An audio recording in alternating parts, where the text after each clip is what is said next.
देखो जरा देखो इसे, दिन चढ़ गया है पर ये अभी तक घोड़े बेच कर सो रहा है। ओए विपिन उठ जा। अबे उठता है कि डालू तेरे ऊपर पानी की बाल्टी। सोने दो ना पापा। हाँ हाँ क्यों नहीं, कुछ करना धरना तो है नहीं, बस खाओ पियो और सो जाओ, यही तो है तेरी जिंदगी। मेहनत करने से तो दूर दूर तक नाता नहीं है। चलो उठ जल्दी से, 5 मिनट के अंदर बाहर होना चाहिए तू। मेरे साथ मछली पकड़ने चलेगा आज। विपिन ने एक बार फिर से चादर तान ली। विपिन गुजरात के पोरबंदर में एक छोटे से गांव में रहता था।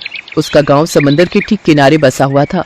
गांव के ज्यादातर लोग मछली पकड़ने का काम ही करते थे। विपिन के पिता जेठाराम भी मछली पकड़कर शहर में बेचते थे और इसी काम से उनके परिवार का गुजारा चल रहा था। जेठाराम जितने मेहनती थे, उनका बेटा विपिन उतना ही बड़ा आलसी था। माँ, अरे अरे राम रे, अरे माँ बचा लो, देखो ना पापा मारे। अरे अरे अरे रुक जाइए जी, रुक जाइए। ओहो हो, जवान लड़के को ऐसे कौन मारता है? क्यों, सरकार ने इस जैसे निकम्मों को मारने पर रोक लगाई है क्या? अरे जरा रुकिए तो, अब बस थोड़ा समय दीजिए, कोई ना कोई काम धंधा ढूंढ ही लेगा वो। रहने दो कांता, मैं सोचता था कि कुछ पढ़ लिख जाएगा तो कम से कम शहर में कोई बढ़िया नौकरी कर लेगा, नहीं तो सारी जिंदगी मेरी तरह मछलियां मारेगा।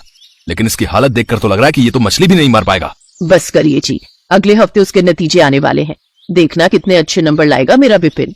जेठाराम के घर में ये रोज का ही किस्सा था। विपिन के दिन की शुरुआत चाय नाश्ते से नहीं, बल्कि जेठाराम के डंडे से ही होती थी। दरअसल जेठाराम दिल से चाहता था कि उसका बेटा कुछ काम करे और बड़ा आदमी बने, लेकिन विपिन की कहानी कुछ अलग ही थी। क्यों रे, पास हो जाएगा ना तू? अब मैंने तेरे बाबा को बोल दिया है। अब माँ देख, सुन मेरी बात, मैं तुझसे कभी झूठ नहीं बोलता। हाँ वो तो है। तो मैं आज भी झूठ नहीं बोलूंगा। मुझे लगता है कि मेरे बस की है ही नहीं ये पढ़ाई लिखाई। है? तू सीधे सीधे बता कि पास होगा कि नहीं। माँ कोशिश तो की है मैंने, पर आगे भगवान मालिक। कांता डंडा लेकर विपिन के पीछे दौड़ी, पर विपिन घर से बाहर भाग गया। देखते देखते 1 हफ्ता गुजर गया। विपिन का 12वीं का रिजल्ट भी आ गया। विपिन बुरी तरह से फेल हुआ था। वो एक भी विषय में पास नहीं हो पाया था। रिजल्ट देखते ही विपिन के पसीने छूट गए। तभी उसे दूर से जेठाराम आते हुए दिखाई दिए। उनके हाथ में वही डंडा था और उनके पीछे पीछे उसकी माँ कांता जेठाराम को रोकने की कोशिश कर रही थी। विपिन समझ गया कि आज उसकी खाल उधड़ने वाली है। उसने जेठाराम को देखते ही दौड़ लगा दी। काफी देर तक विपिन आगे आगे दौड़ता रहा और पीछे पीछे जेठाराम चिल्लाता रहा, रुक जा, आज नहीं बचेगा तू। मेरी सारी मेहनत पर पानी फेर दिया तूने, कमबख्त, आज मैं तुझे छोड़ूंगा नहीं। जेठाराम का गुस्सा देखकर विपिन और तेज दौड़ने लगा। कुछ दूरी पर उसे एक ट्रक दिखाई दिया जो शहर जाने के लिए बिल्कुल तैयार था। विपिन को जब कुछ समझ में नहीं आया और वो झट से उसी ट्रक पर चढ़ गया और कुछ ही पलों में वो जेठाराम से काफी दूर जा चुका था। अपने इकलौते बेटे को इस तरह खुद से दूर जाता देख जेठाराम और कांताबेन रोने लगे। जेठाराम विपिन को पुकारता रह गया, लेकिन ट्रक वहां से जा चुका था। कई घंटों के सफर के बाद वो ट्रक सीधा दिल्ली आकर रुका।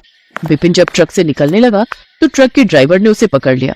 फिर विपिन ने उसे सारी कहानी सुना दी और उधर गुजरात में कांताबेन जेठाराम को कोसने लगी। आपकी वजह से मेरा बच्चा मुझसे दूर चला गया।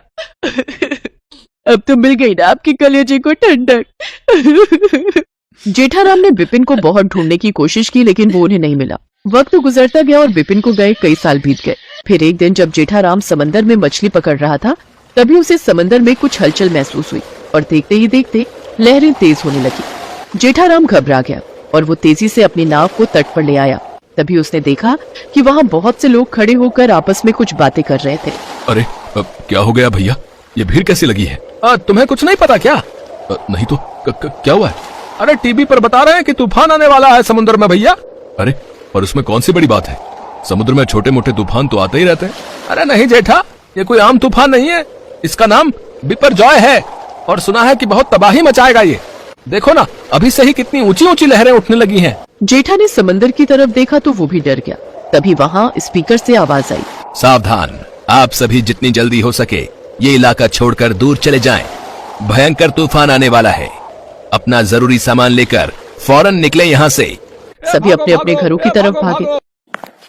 कांता, ओ कांता। जी, आपने वो सुना क्या? हाँ सुना। तुम जल्दी करो, जेवर पैसे वगैरह बांध लो, हमें फौरन निकलना पड़ेगा। पर हम जाएंगे कहाँ? अरे जहाँ सब जाएंगे वहीं हम भी चले जाएंगे, तुम बस जल्दी करो। जेठाराम और कांता जल्दी से जरूरी सामान लेकर शहर जाने वाले टेम्पो में बैठ गए, लेकिन तभी तेज हवा की वजह से एक बड़ा सा पेड़ सड़क पर आ गिरा और इस वजह से सड़क पर भयंकर जाम लग गया। हवा इतनी तेज थी कि कोई ठीक से चल भी नहीं पा रहा था। धीरे धीरे तूफान चरम पर आने लगा। जिस टेम्पो में कांता और जेठाराम बैठे थे वो भी अब एक तरफ झुकने लगा। डर के मारे कांता और जेठाराम टेम्पो से बाहर कूद पड़े। सारे लोग गांव के सरकारी स्कूल की तरफ भागे। दूसरी तरफ तेज बारिश होने लगी और पानी का स्तर भी तेजी से बढ़ने लगा। कई घंटे बीत गए पर ना तो उनकी मदद के लिए कोई आया और ना ही तूफान कुछ कम हुआ। लगता है यही हमारा अंत है। ऐसा न करो कांता, ऊपर वाले पर भरोसा रखो।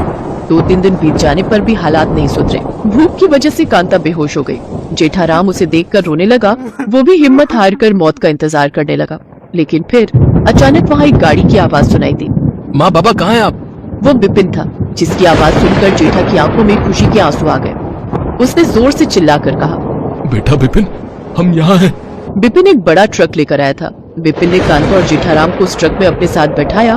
थोड़ी देर बाद जब कांता को होश आया और उसने अपने सामने बिपिन को देखा, कर रोने लगी। बारिश अभी भी तेज थी और इधर बिपिन को देखकर कांता और जेठा के आंसू नहीं रुक रहे थे। आप कहते थे ना बाबा, तो बड़ा आदमी बन। बाबा, ये ट्रक मेरा है और ऐसे 3 और ट्रक हैं अब मेरे पास। मुझे जैसे ही पता लगा कि कोई बिपरजॉय नाम का खतरनाक तूफान आ रहा है, मैं दिल्ली से ट्रक चलाकर सीधा आपके पास आ गया बाबा। तू हमारे लिए आया बिपिन? सच में? हाँ माँ, ऐसे 10 बिपरजॉय भी आ जाएं तो भी आपका ये बिपिन उनसे टकरा जाएगा आपके लिए। बिपिन के इरादों के आगे अब बिपरजॉय भी कमजोर पड़ने लगा था और मूसलाधार बारिश भी अब मध्यम हो चली थी।